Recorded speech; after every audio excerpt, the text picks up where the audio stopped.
مشہور business woman تھیں اور بڑے بڑے عرب کے سردار ان سے شادی کرنا چاہتے تھے، لیکن انہوں نے انتخاب کیا محمد صلی اللہ علیہ وسلم کو، چونکہ انہوں نے ان کے ساتھ تجارت کیا، ان کا معاملات دیکھا، ان کا اخلاق دیکھا، ان کا کیریکٹر دیکھا، اور انہوں نے ان کا انتخاب کیا۔ یہ بہت بڑا اپنے آپ میں ایک پرائیڈ والی بات تھی۔ تو انہوں نے وہ 40 سال کی خاتون تھے، یہ 25 سال کی عمر میں تھے۔ تو ان کی جو کیریکٹر ہے اس کو کوئی دنیا کی کوئی طاقت داغدار نہیں کر سکتی۔ اصل جو لوگ، میں جس مدے پہ آنا چاہتا ہوں، جو ایکس مسلم یا بہت سارے لوگ الگ الگ ویڈیو بنا کر کے لوگوں کے اندر گمراہی پھیلانا چاہتے ہیں، لوگوں کے اندر وسوسہ ڈالنا چاہتے ہیں، تو وہ کبھی اس چیز میں کامیاب نہیں ہو سکتے کہ اللہ کے رسول صلی اللہ علیہ وسلم کو اس طرح سے پورٹرے کیا جائے کہ ان کا جو اخلاقی معیار جو ہے وہ کم تھا، یا وہ اخلاقی معیار میں کھرے نہیں اترتے تھے۔ یہ ممکن ہی نہیں ہے، چونکہ جب سے اسلام آیا ہے، محمد صلی اللہ علیہ وسلم آئے ہیں، اسلام تو ہمیشہ جب بھی نبی رہے ہیں اسلام ہی رہا ہے، تو جب سے محمد صلی اللہ علیہ وسلم آئے ان کے اوپر بہت ریسرچ کی گئی اور ساری کتابیں لوگوں نے لکھ دی۔ تو اب کیا کر رہے ہیں یہ لوگ ان کی ذاتی زندگی پہ تاکر کے لوگوں کو گمراہ کیا جا سکے۔ تو میں اپنے مسلم بھائیوں سے، مسلم بہنوں سے یہ کہنا چاہتا ہوں کہ آپ کو اگر کبھی بھی کوئی وسوسہ ڈالے، کوئی غلط باتیں ڈالے، چونکہ بہت ساری ان کے خلاف، ان کے انتقال کے بعد بہت سارے منافقوں نے بہت ساری ایسی باتیں گڑھی ہیں ان کے نام سے، حضرت عائشہ رضی اللہ تعالیٰ عنہ کے نام سے اور اس صحابہ رضی اللہ تعالیٰ عنہ کے نام سے، جو جان بوجھ کر کے تاکہ لوگوں کو اسلام سے بزدل کیا جائے، اور وہ چیزیں فلٹر آؤٹ نہیں ہوئی، وہ چیزیں ایز اٹ از بہت ساری کتابوں میں چلتی رہیں، ان چیزوں کو بیس بنا کر کے ہمیشہ سے ٹارگٹ کیا جا رہا، آج بھی ٹارگٹ کیا جا رہا ہے۔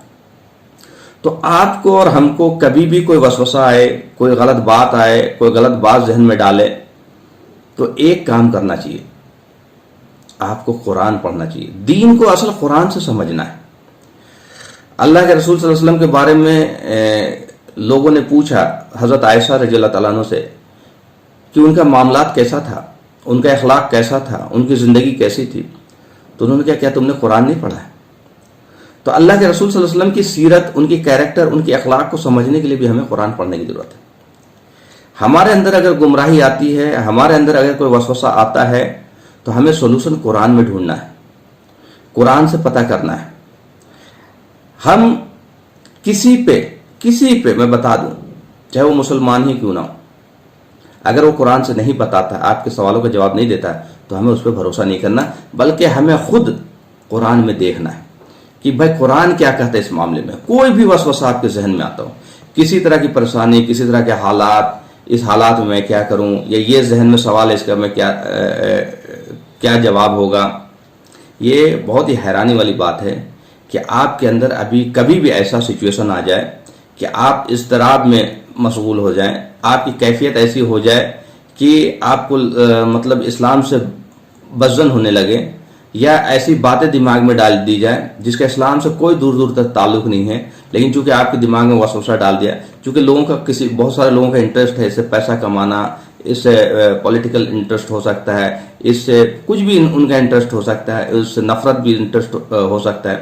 تو ہمیں یہ کرنا چاہیے کہ 2 رکعت نفل نماز پڑھ کر کے، 2 رکعت اللہ سے دعا کر کے آپ قرآن کھولیں، آپ قرآن کھولیں، کہیں سے کھولیں، جہاں سے مرضی پیج کھول لیں اور آپ پڑھنا شروع کریں۔ انشاءاللہ پورے یقین کے ساتھ میں کہہ رہا ہوں کہ آپ اپنے سوال کے جواب میں پہنچ جائیں گے۔ کیوں پہنچ جائیں گے؟ چونکہ یہ کلام اللہ ہے، اللہ کا کلام ہے، اللہ زندہ ہے، الحی، اللہ زندہ ہے ہمیشہ سے اور ہمیشہ رہے گا، اور اس کلام پہ فرشتے معمور ہیں۔ تو آپ کے ذہن میں جو سوال آتے ہیں وہ اللہ بہتر جان رہا ہے، اللہ سن بھی رہا ہے اور اللہ دیکھ بھی رہا ہے۔ تو آپ کے سوالوں کا جواب آپ جب بھی قرآن کھولیں گے تو اللہ آپ کو اس جگہ پہ پہنچا دے گا جہاں پہ آپ کا دل کو اطمینان ہو جائے گا، یس یہ ہے اس کا جواب۔ لوگ محمد صلی اللہ علیہ وسلم کے بارے میں جو غلط باتیں پھیلا رہے ہیں، چاہے ان کے شادی کو لے کر کے، چاہے ان کے گھریلو معاملات کو لے کر کے، چاہے تو یہ جو لوگ ہیں، آپ ان لوگوں کی اگر بات کوئی چیز آپ کو ڈسٹرب کر رہی ہے تو ضرورت ہے کہ آپ خود قرآن جا کر کے کھولیں اور قرآن میں دیکھیں اور قرآن سے دین کو سمجھیں۔ دین کیا ہے؟ دین کیا ہے؟ دین ہے اطیع اللہ، اطاعت کرو اپنے رب کی، بندگی کرو اپنے رب کی، جو میرا رب کہے گا کروں گا، جس سے روک دے گا رک جاؤں گا۔ اب یہ ہم کیسے کریں؟ ہمارے پاس اللہ تو آیا نہیں ہے، ڈائریکٹ ہم پہ وہی تو نازل نہیں ہوتے۔ تو اس کے لیے اللہ تعالیٰ نے ہمیشہ سے، جب سے دھرتی پہ انسان کو بھیجا ہے، سمے سمے پہ انسانوں میں سے انسان کو چنا، اس کو رسول بنایا، دودت بنایا، نبی بنایا، اور اس پہ وہی نازل کی، گیان دیا، اور کہا کہ یہ گیان انسانیت کو پہنچا دو تاکہ وہ مجھے پہچان لے اور میری اطاعت کر سکے اور زندگی گزارنے کا اسے طریقہ پتہ لگ جائے۔ اسی سیریز میں محمد صلی اللہ علیہ وسلم نے یہ نہیں کہا کہ میں پرمیشور ہوں، میں اللہ ہوں۔ انہوں نے کہا اگر میرے مرن و پران تم نے میری پوجا کری تو تم سب نرک میں جاؤ گے۔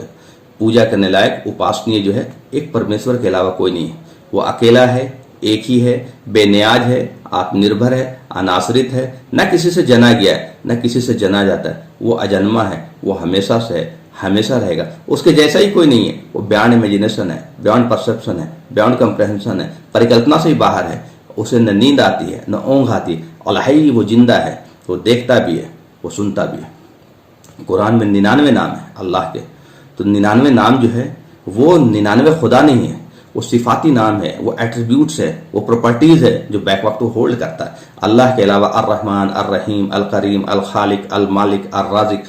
اسی طرح سوامی دیانند سرسوتی اپنی کتاب ستیات پرکاش میں لکھتے ہیں، کنسپٹ آف گاڈ میں، کہ اس پرم کلیانکاری پرمیشور کا مین نام اوم ہے۔ باقی جتنے بھی نام سنتے ہو اس میں انہوں نے اس کا نام گنایا، وہ سارے نام اس کے ایٹریبیوٹس ہیں، پراپرٹیز ہیں جو بیک وقت تو ہولڈ کرتا ہے۔ وہ نام اس نے گنایا کہ وہ برہما اس کا ایک نام ہے، وشنو ایک اس کا نام ہے، مہیش اس کا ایک نام ہے، شیو ایک اس کا نام ہے، گنپتی اس کا ایک نام ہے۔ ان سب کی جو میننگ ہے وہ ایکچولی ایٹریبیوٹس ہے، پراپرٹیز۔ یہ الگ خدا الگ بھگوان نہیں ہے، بھگوان تو ایسا ہے جس کو کسی نے دیکھا ہی نہیں ہے نا، وہ اوم اس کا مین نام ہے۔ تو وہ سیم کنسپٹ جو قرآن دے رہا وہی سوامی دیانند سرسوتی دے رہے۔ تو یہ مسلمانوں کو چاہیے کہ دنیا آپ کو کہیں گھمائے، آپ ان کو لے کے آؤ توحید پہ۔ تعالوا الی کلمۃ سواء بیننا وبینکم اللہ نعبد الا اللہ، آؤ اس بات کی طرف جو ہم میں اور تم میں کامن ہے، ہم ایک مالک کے علاوہ کسی اور کی بندگی اختیار نہیں کرتے۔ یہ ہے اصل چیز جس سے دنیا بدکتی ہے، یہ ہے اصل چیز جس کا دنیا کے پاس جواب نہیں ہے۔ ایک ایشور واد، اس کا کوئی جواب نہیں ہے۔ لوگ پتہ نہیں کس کو خدا بنا بیٹھے۔ تو ہمیں ان سے مایوس نہیں ہونی چاہیے جو ہمارے اوپر اٹیک ہوتا ہے، یہ فتنہ ہمیشہ سے رہا ہے۔ ہماری غلطی یہ ہے کہ ہمارے یہاں لوگوں نے ہزاروں کتابیں لکھ دی اور قرآن سے کٹ گئے۔ باباؤں کی کتاب، ان کی کتاب، ان کی چیزیں، انہوں نے یہ لکھ دیا، انہوں نے یہ لکھ دیا، انہوں نے مطلب ایسی چیزیں لکھ دی کہ اس کو اٹھا کر کے یہ لوگ ریفرنس بنا کر کے آپ سے باتیں کر رہے ہیں۔ بہت ساری حدیثیں من گھڑت حدیثیں ہیں، ضعیف حدیثیں ہیں۔ عبداللہ بن ابی جو منافق تھا، انہوں نے کہا کہ میں نے اتنے سارے حدیثیں اس میں ملا دی ہیں، تم الگ کر سکتے تو کر لو۔ تو حدیثوں صحابہ رضی اللہ تعالیٰ عنہ کے نام سے، رسول اللہ صلی اللہ علیہ وسلم کے نام سے بہت ساری چیزیں گڑھی گئیں جو حدیث کے نام پہ گھسا دی گئی ہے نا۔ اس کو ہم نے کبھی الگ کرنے کا کام، کریکشن کا کام نہیں کیا۔ کلیکشن کا کام تو ہوا، کریکشن کا کام نہیں ہوا۔ لیکن خیر، اس سے بھی ہمیں بزدل ہونے کی ضرورت نہیں ہے۔ ہمیں جب بھی پرابلم آئے ہم قرآن کی طرف لوٹیں گے، اور قرآن جو ہے، اللہ کے رسول صلی اللہ علیہ وسلم کی سیرت جو ہے وہ قرآن سے کبھی نہیں ٹکرائے گی۔ اللہ کے رسول صلی اللہ علیہ وسلم کی جو سیرت ہے وہ قرآن کا پریکٹیکل امپلیمنٹیشن ہے، وہ قرآن کا پریکٹیکل ڈیمونسٹریشن ہے۔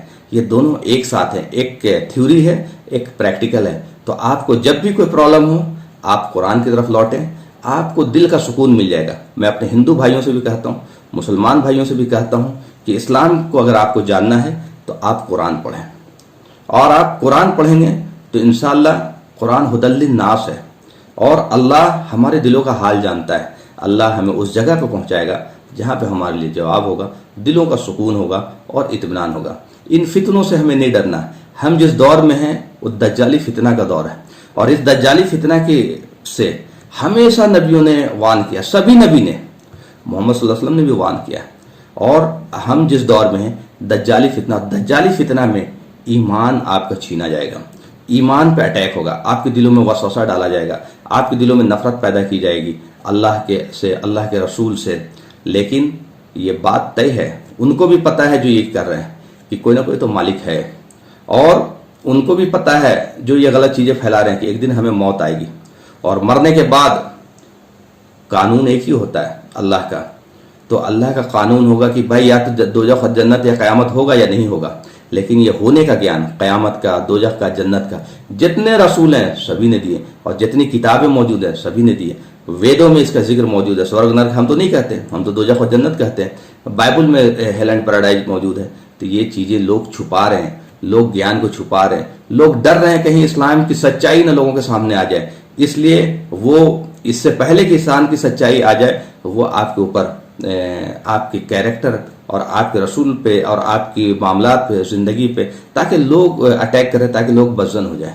لیکن حق بات جو ہے وہ چھپتی نہیں، حق بات دبتی نہیں، مومنٹری وہ دب جاتی ہے لیکن وہ چھپتی نہیں۔ لیکن جو ضروری ہے کہ جو لوگ حق بات جانتے ہیں کہ اس کی ذمہ داری ہے کہ حق بات انسانیت تک پہنچائیں، اللہ کا پیغام لوگوں تک پہنچائیں۔ یہ اللہ کا پیغام نہ پہنچانے کا نتیجہ ہے۔ اگر ہم اور آپ اور سارے ہندو اور مسلم مل کر کے صحیح گیان کو پہنچانے والا بن جائیں تو انشاءاللہ دنیا میں امن و سکون ہوگا، چین ہوگا، اور دھرم کے نام پہ لڑائی نہیں ہوگی، اور لوگ اپنے پروردگار کو پہچان لیں گے اور بہترین زندگی گزارنے والے بنیں گے، تاکہ یہاں بھی سکون ملے گا اور مرن اپرانت ہمیشہ اگلے سورگ ملے گا۔ وآخر الدعوانا الحمدللہ رب العالمین۔